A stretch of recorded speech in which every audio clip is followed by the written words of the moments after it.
Hola amigos, welcome back to another video. It is the year 2024 and I just got to watch all three Spider-Man films, the Raimi Spider-Man films, back in theaters. What a time to be alive, right?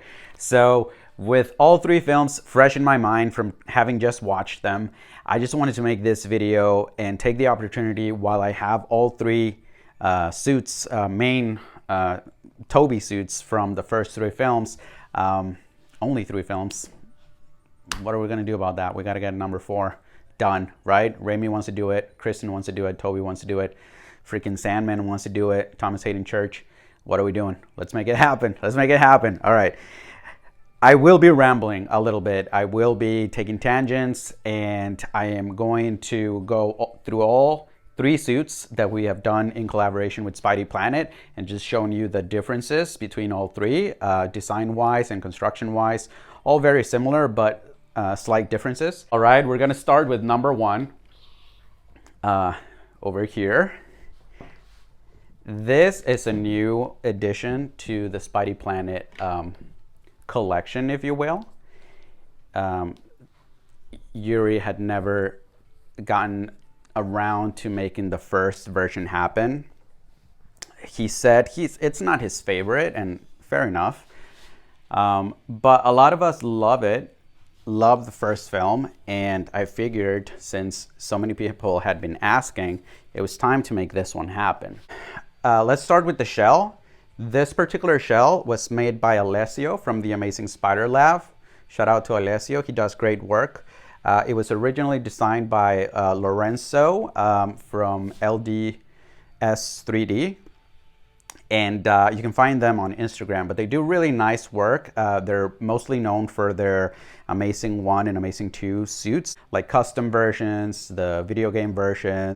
They do a lot, and they do great work, very clean work. So the shell here, it's a segmented jaw shell, same as what you see in the film. And it looks a little small, but that's because the head is not, when it's not being worn, it's not fully extended, as you can see. Like if I pull down the jaw, you can see the shape of the head, right? But if it's not being worn, it just contracts because the mask is pulling it in. Another thing you'll notice about this one is the webbing. It's a little bit more on the silver gray side with no dark outlines. So in the film, you can see that the webbing looks more like this, like without the dark edges. But when you see the featurettes and you see ADI's work, they worked on the first film's suits, Green Goblin and Spidey, and they basically handled everything that was not the fabric, the spandex. So they did the webs, they did the muscle suits, they did the shells, the lenses, shoes, everything. And when I look at those featurettes, I see that they were, in fact, pouring the webs in foam latex into the molds, but then they still had to put like graphite on top of the webbing to give it that silver color. So either they painted or glued on graphite on top. So then theoretically the edges should be dark, but for some reason in the movie, and this is where things get into, like, are we going for screen accurate or are we going for production accurate? In this case, we went for screen accurate. So we just went for what you see in the movie, since people tend to prefer screen accurate. And we made it just this off silver, more gray, matte gray color. You can see a little bit with this natural light. Of course, the pigment itself is black, and the resin, it is a silver dust, if you will. So going to the more obvious difference here is the most recognizable, easy to recognize difference is the chest emblem here, being this smaller chest emblem that you see here. We made this one to be on scale with Yuri's webbing set. So it matches pretty accurately here, pretty perfectly to what you see in the film in terms of placement and size. The back emblem, instead of being a race urethane emblem, is this screen printed emblem that goes right on the fabric. So that's what you see in the back. And then if we go down to the shoes, we still have the costume shoes. But the soles are black here instead of that red sole that you see on the later suits. Another interesting difference here, and this is something that, you know, it's unnecessary, but if you're going for screen accuracy, then we are going to do that middle weird seam on the glove here, which you can see in the movie. And then there should be a nozzle here that you see sometimes in the movie and sometimes not. Of course, we know Tobey is the only Spider-Man that can shoot organic webbing, so unless a client requests that, we're probably going to leave that off. So that is the Spider-Man 1 suit. Oh, another cool thing about this model, if you go with the Amazing Spider Lab shell, they do make these shells to have, sorry if I'm pausing a lot. I'm not trying to be dramatic. I'm just concentrating on what I'm doing. They do have the mid-frame installation on the masks. The shells that we make don't have mid-frames, don't use the mid-frame system, but they incorporated their system. And it looks really good.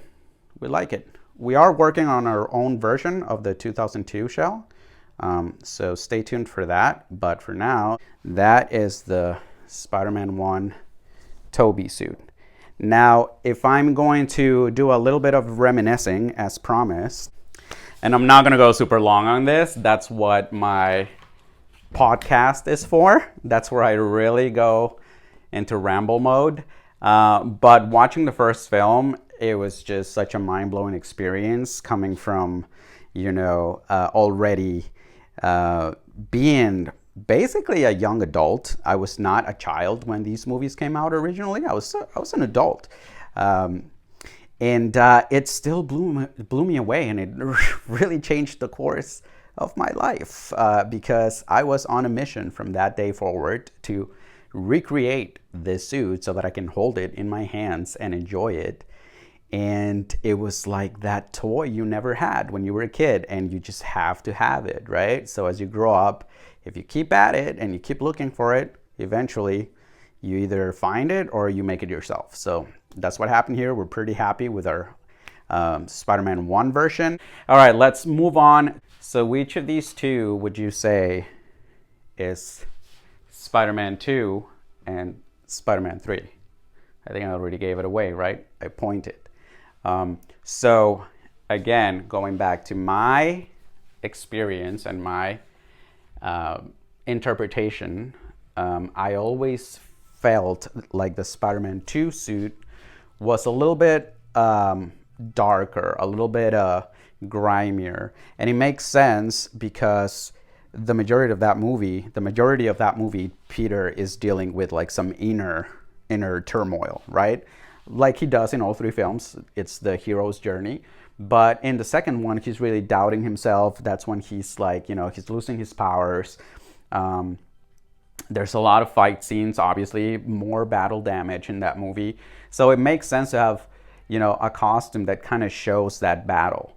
And it just photographs a little darker. The webbing looks a little darker in the film, and it could be just from all the falling, all the battling, but it could also be a design choice. So we're not 100% sure if, as a matter of fact, the webs were darker on the second film than on the third, but that's what it looks like on screen, at least to us. So again, we went for screen accuracy and we made our webbing this darker metallic finish, okay?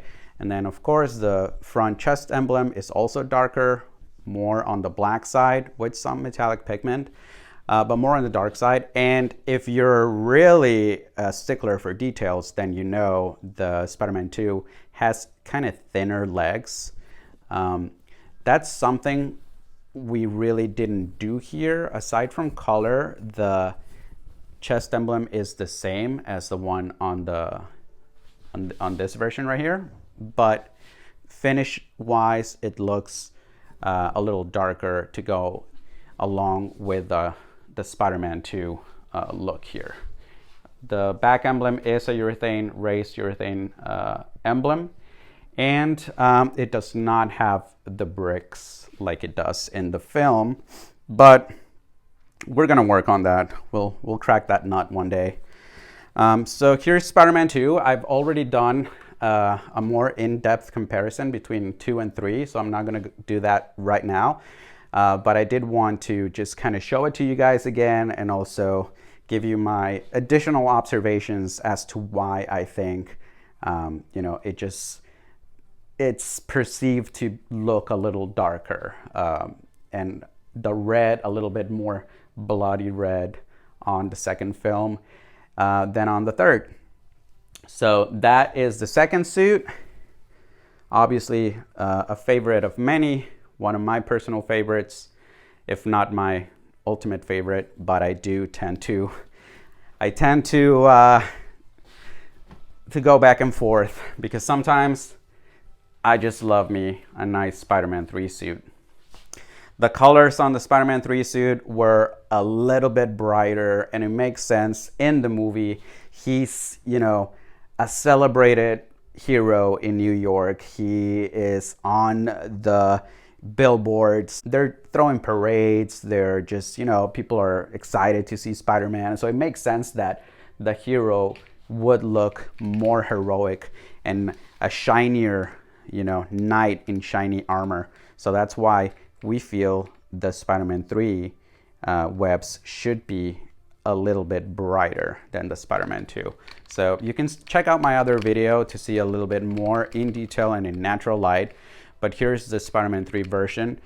This is probably one of our favorite versions that Spidey Planet has been producing for a number of years already. And the back emblem is, again, the urethane, but it does not have the bricks. Again, we are looking into how we can start incorporating that to later suits. Also, same as with Spider-Man 2, but that suit does not have the shoes on yet. We do have the custom boots with the angled toe line here and the red soles, of course. So, Spider-Man 3. Awesome film, a little underrated. I gotta say, now that I watched it again as an adult, I get some of the themes that I probably didn't understand fully as a young man. And, it's a really good, all three films are really good hero's journey story. The arc of the hero, from the first film being asked, who are you, right? On that rooftop garden where he drops off Mary Jane, and he goes, I'm your friendly neighborhood Spider-Man, right? He knows who he is. He's presenting himself as this cheerful, optimistic hero to the world, and he is taking on the mantle of being this figure for his city and for its people, and he's ready to take on the responsibility, right? In the second one, he's doubting himself. He's not sure if he wants that responsibility anymore. He's not sure if it's worth it. Looks a little darker. Third one, he gets asked again when he knocks Mary Jane over. Obviously, he's losing himself. He's asked again, who are you? He goes, I don't know. It's a great story. There's a lot of redemption, obviously. He loses his best friend at the end. There's that beautiful shot. Really underrated. There's a lot going on. I think I'm just going to do a full episode on just Spider-Man 3 on my podcast, where I'll really just ramble. So if you're interested to hear a nerd just talk about that stuff, I'm sure there's a lot of that out there already. But if you want to hear me talk about it, just coming from an old man, I do have my Patreon page, and that's where I've been posting my podcast episodes. So I hope you have a chance to check it out. You can join as a free member. There it is, Spider-Man 3. Let me just put them all next to each other again. Spider-Man 2, Spider-Man 1,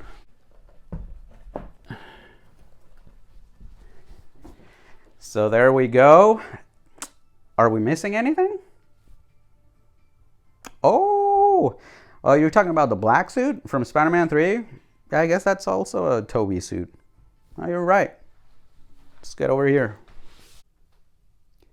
So of course we can't not talk about the black suit. Black Spider-Man or Symbiote Spider-Man from Spider-Man 3. This is a version we had already done, but we did come back and revisit because we wanted to really get as accurate as we could with the pattern, and that meant eliminating a seam that we had right here at the crotch area that, you know, sometimes people will request a fly here for easier access to go to the restroom, but it's really not present in the film.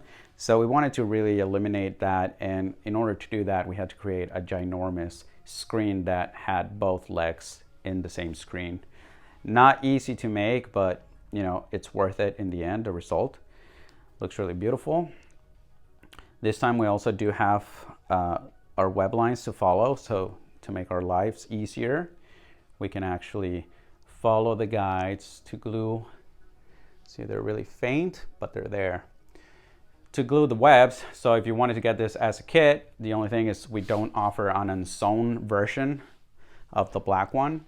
But if you wanted to get as a semi-suit kit, you can, and it would include the sewn bodysuit and mask and the webs and everything, emblems, so you can finish it yourself, do all the web gluing yourself. There are guides, so we can offer that now. Whereas before, with no guides, it was just, you know, not everybody is going to know exactly where all that web placement goes. So it's harder to offer as a kit if it doesn't have, you know, some sort of user-friendly, at least, guides.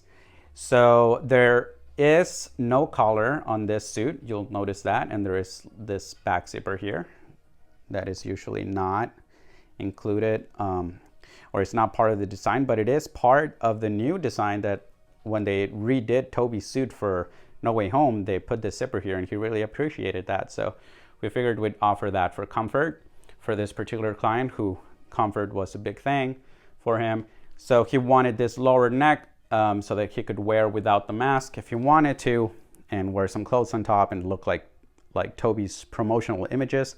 I'll put the image right here. And of course, in order to accommodate that neck, that absent neck, the mask does have a longer neck slack that tucks into the suit. Lenses are obviously, let me get up here, they're a little bit bigger than the standard suit. Let me put the Spider-Man mask right next to it. So as you can see, obvious size difference on the lenses. This is a size L shell, 3D printed version. So is the black one here. And last but not least, we do have our muscle suits that we offer for those of you that feel like you want to just take it to the next level and realize that classic Raimi silhouette, which did in fact include a muscle suit. And we also have our new half shell, or not half shell, movable jaw shell. So very similar to what I showed you first in the first suit. It has a segmented jaw, and then it'll adjust and kind of snap into place for your face length. So I think that's it. What do you mean you guys want to see this worn? I already showed it to you. Oh, you need to like see it with webs, and you need to see somebody wear it, and you want to see all that? All right, well, if that's the case, you will have to go to Spidey Planet's channel to check a video out that we shot yesterday, and it's gonna be great. We had somebody come in and try on the suit, and he looked fantastic. So stay tuned for that. Make sure you subscribe to my channel and Spidey Planet's channel. I'll link in the description. And also, I do have, again, I repeat, I do have that Patreon. So if you are interested in all of the nitty gritty and behind the scenes type of stuff, consider joining. You can become a free member. And there's also paid tiers, but they start at $1. So something to consider. And yeah, so, oh, you want a sneak peek? Let me give you this sneak peek and then I'm out. Sneak peek time. Later.